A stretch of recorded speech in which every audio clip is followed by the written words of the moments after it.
কপাল পুড়ছে শান্ত লিটনের। সুখবর পেলেন মাহমুদুল্লাহ রিয়াদ, আনামুল হক বিজয় ও মেহেদী হাসান মিরাজ। হ্যাঁ প্রিয় দর্শক, তাই এই নিয়ে বিস্তারিত জানতে হলে ভিডিওটি না টেনে শেষ পর্যন্ত দেখতে থাকুন। আর আপনি যদি আমাদের চ্যানেলে নতুন হয়ে থাকেন তাহলে এখনই সাবস্ক্রাইব করে রাখুন। আর ইতিমধ্যে সাবস্ক্রাইব করে থাকলে আপনাকে অসংখ্য ধন্যবাদ। বাংলাদেশের বিশ্বকাপ মিশন শুরু হয়ে গেছে ইতিমধ্যেই। প্রথম প্রস্তুতি ম্যাচ বৃষ্টির কারণে পরিত্যক্ত হয়েছে বাংলাদেশ ও আমেরিকার মধ্যকার। তবে বসে থাকার সুযোগ নেই বাংলাদেশ দলের, কারণ ভারতের বিপক্ষে দ্বিতীয় প্রস্তুতি ম্যাচ খেলবে বাংলাদেশ।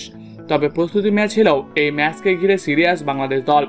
তবে চিন্তার কারণ হলো দলের বেশ কিছু খেলোয়াড়ের ফর্মহীনতা। দলের অধিনায়ক অনেকদিন ধরে রানের দেখা নেই, এমনকি তিনি যতগুলো বল খেলেছেন তার সমানও রান করতে পারেননি।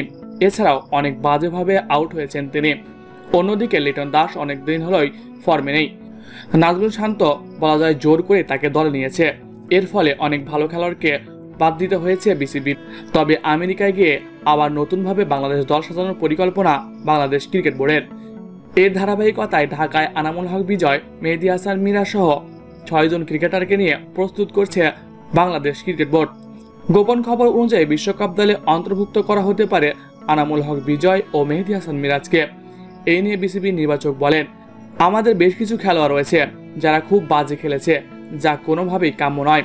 আমরা বেশি কিছু বলতে চাই না, তাদের যেহেতু পার্সোনাল লাইফ আছে, তাই এগুলো নিয়ে কিছু কথা বলতে চাই না আমরা। তবে দলের মধ্যেও বেশ কিছু পরিবর্তন আসতে পারে।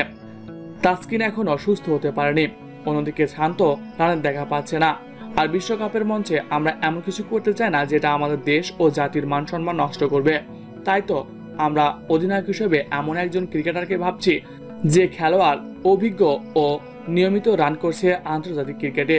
সেই হিসাবে সবার আগে এগিয়ে আছে মাহমুদুল্লাহ রিয়াদ।